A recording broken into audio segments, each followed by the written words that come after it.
Hi everyone, I'm JosieWose and we're going to be heading to Neverland to read the Disney movie collection story of Peter Pan. Now this is a story of adventure with Peter Pan and Tinkerbell and crocodiles and pirates. Oh my gosh, I can't wait to start. Here we go.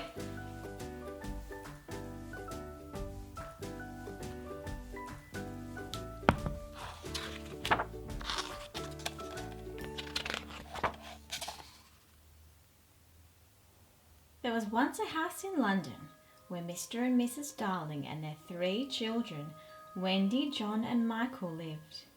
Watching over the children was Nana, the nursemaid, who also happened to be a dog. It was to this home that Peter Pan came one magical night. He chose this house for one very special reason. There were people there who believed in him, but not Mr. Darling. He only thought about business, the importance of being on time and dressed properly. But Mrs. Darling was still young enough at heart to believe in Peter Pan and that he was the spirit of youth. Then there was John and Michael. They knew how to fight off pirates, whoop like Indians, and march like soldiers. To them, Peter Pan was certainly real, and they made him the hero of all their games. But the real expert on Peter Pan was Wendy. She knew everything there was to know about him. On this particular night, after Michael and John had drawn a pirate map on their father's shirt, Mr. Darling angrily declared, "Children need to grow up." Then, turning to Wendy, he added, "This is your last night in the nursery, young lady." Mrs. Darling tucked her 3 children into bed and kissed them good night. Then she and Mr. Darling left for a party, leaving Wendy, John and Michael fast asleep. As soon as the children were asleep, Peter Pan and his fairy friend Tinkerbell slipped in through the window. The Darlings' nursery was a familiar place to Peter. He liked to sit in the shadows and listen to Wendy's stories about Neverland. But on his last visit, Peter had been separated from his shadow. Tonight, he had come to get it back. "Well done, Tink, you found it," whispered Peter. When Tinkerbell discovered his shadow, but the shadow was in no hurry to be caught, it flitted and skittered around the room. Peter charged after it, making such a racket that Wendy woke up. "Peter Pan, I knew you'd come," Wendy cried. "I saved your shadow for you. Let me sew it back on." "Oh, Peter, I'm so glad you came back tonight, because it's my last night in the nursery," she added sadly. "But that means no more stories," cried Peter. "I won't have it. Come on, we're going to Neverland. You'll never grow up there." "John, Michael, wake up. Peter's taking us to Neverland," cried Wendy. "But Peter, how do we get there?" "Fly, of course. It's easy. All you have to do is think a wonderful thought and," said Peter, shaking Tinkerbell, "add a little bit of pixie dust." "We can fly," announced Wendy. John and Michael, as they followed Peter and Tink out of the nursery window, they soared over the rooftops of London. Peter laughed with glee as he pointed up into the sky. "There it is, Wendy, Neverland. 2nd star to the right and straight on till morning." From high up in the sky, they finally spotted the land of their dreams. "Look, John," cried Wendy.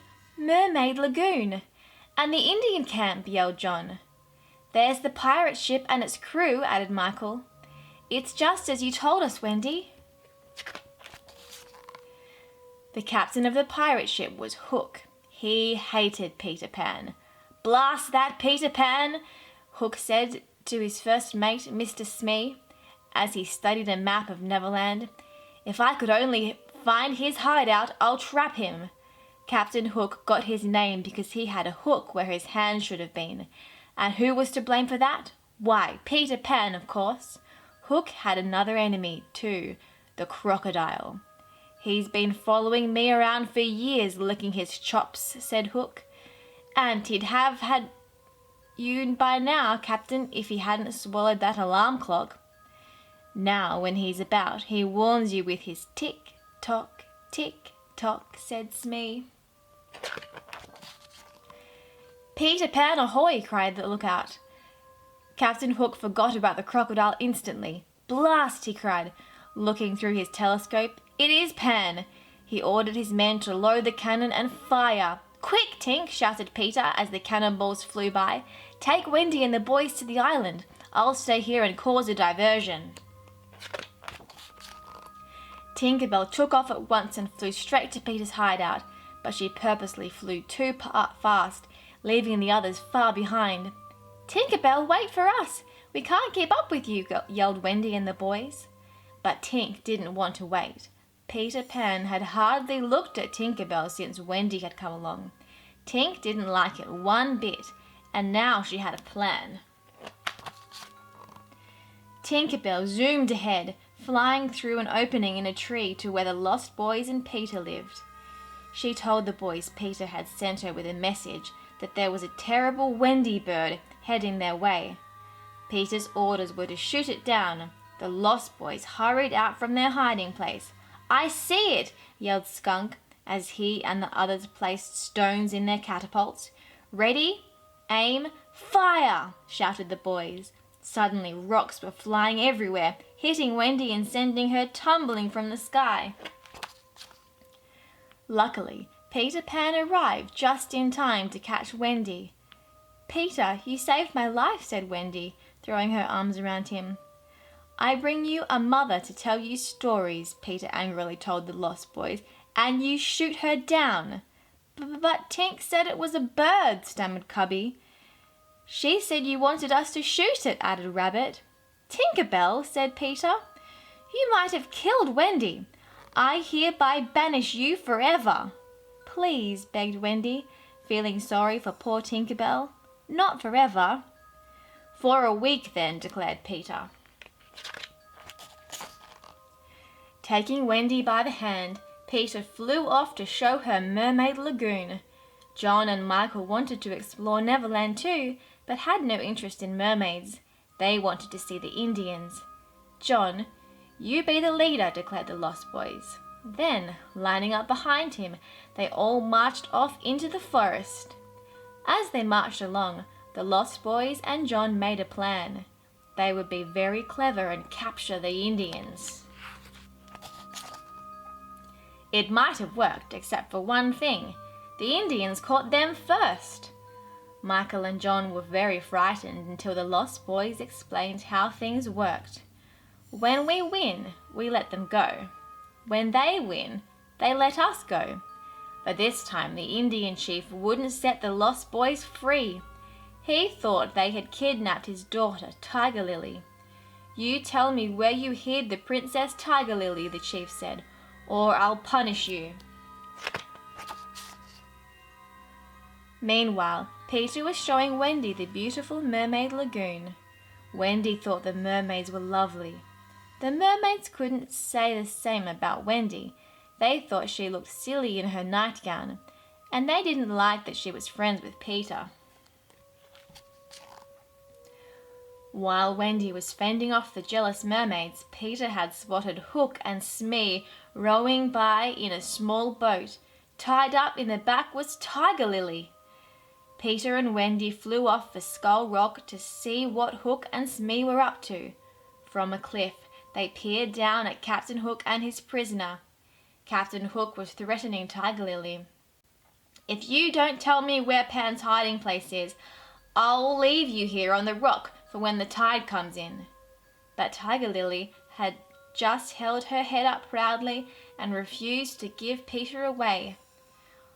I'll show the old codfish, said Peter. Stay here, Wendy, and watch the fun. Peter shouted, Captain Hook, you're a codfish. Hook and Smee looked up in amazement. Hook drew his sword and leapt up to attack Peter. He lunged at him, but Peter was too nimble. He drove the captain crazy, prancing and dancing around him and dodging every thrust of the sword. Peter pinned the captain, but Hook broke free and fought Peter to the very edge of a cliff. "I've got you this time, Pan," he cried. Peter backed away from Hook.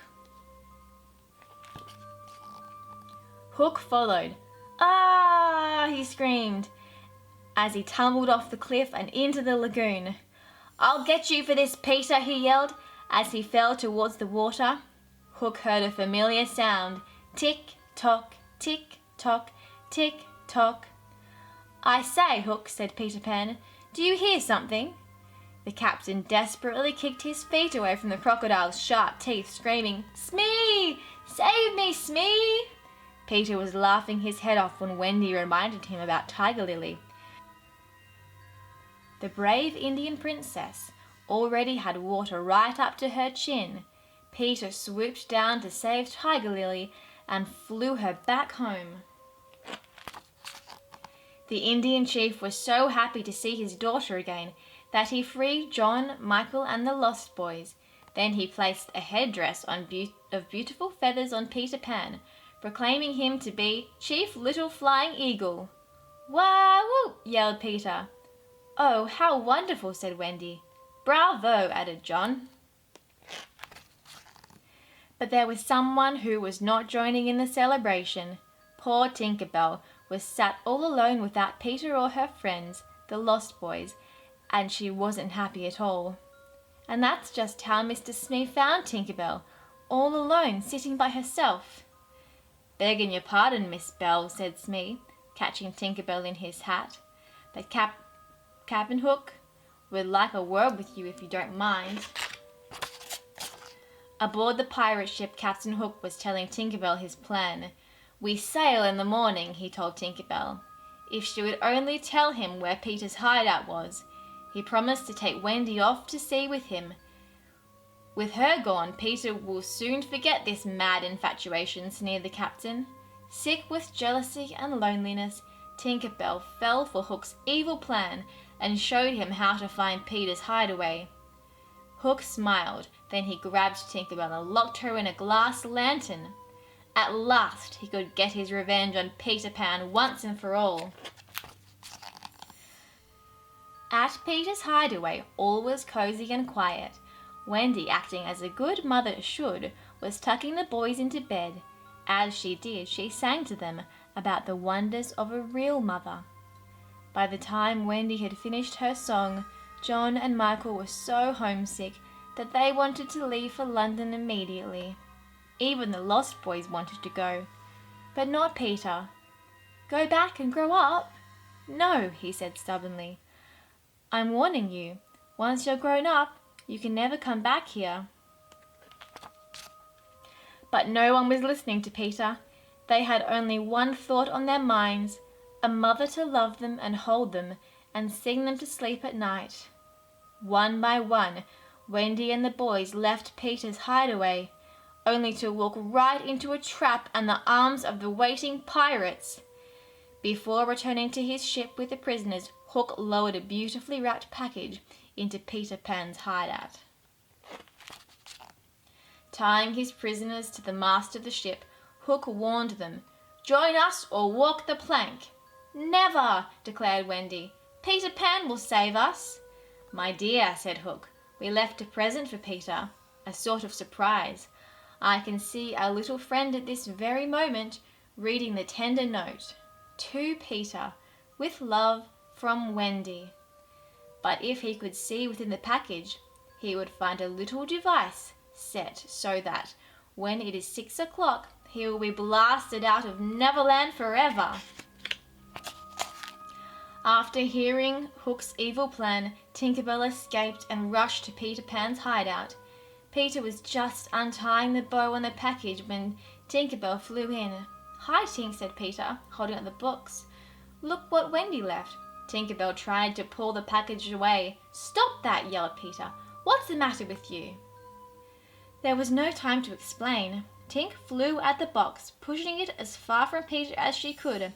The gift began to smoke, and then, kaboom! The explosion was so huge it rocked the pirate ship out at sea. Hook removed his hat and bowed, and so passeth a worthy opponent.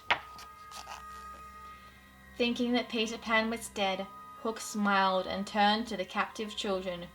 Which will it be? Join my crew or walk the plank? Wendy spoke up bravely. Captain Hook, we will never, ever join your crew. Hook gave Wendy his most gentlemanly bow. Ladies first, my dear.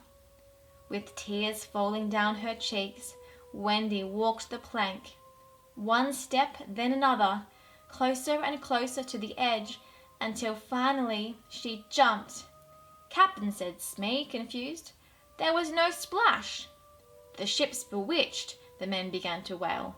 But it wasn't a ghost who had come to haunt Hook. It was Peter Pan, along with Tinker Bell. They had come to save Wendy. This time you've gone too far, Hook, shouted Peter Pan as he flew up to the rigging. Hook scrambled up after him, then drew his sword. Take that, cried Hook as he lunged at Peter, forcing him off balance. You wouldn't dare fight old Hook man to man, taunted the captain.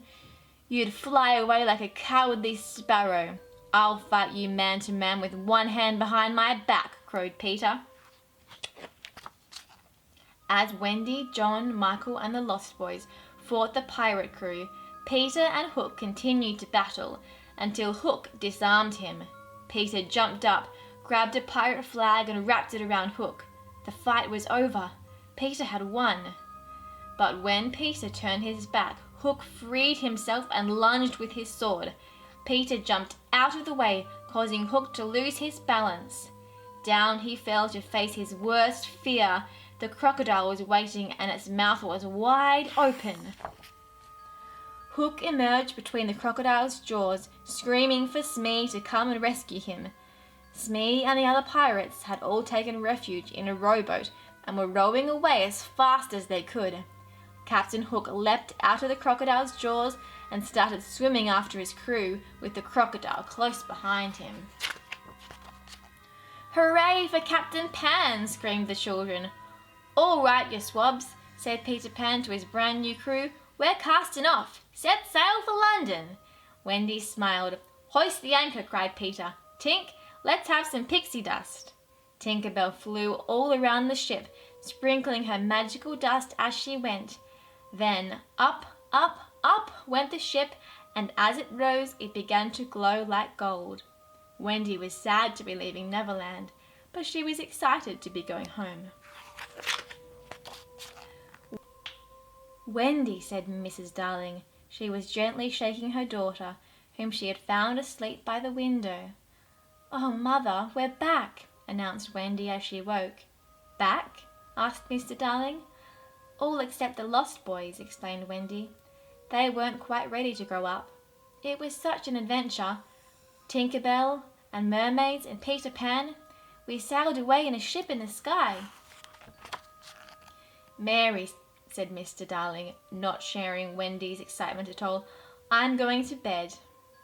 But as he turned to leave, Mr. Darling paused to look up into the night sky.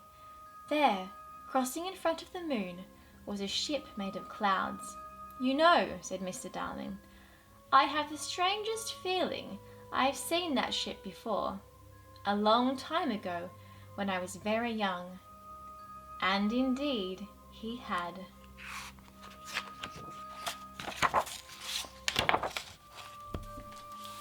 Thanks for watching, everyone. Now, how do I get to Neverland? Second star to the left and straight on till morning. Or second star to the right and straight on till morning. Oh well, if you like this video, hit like and subscribe, and make sure you check out my other Disney storybook read-alongs on my channel. Bye!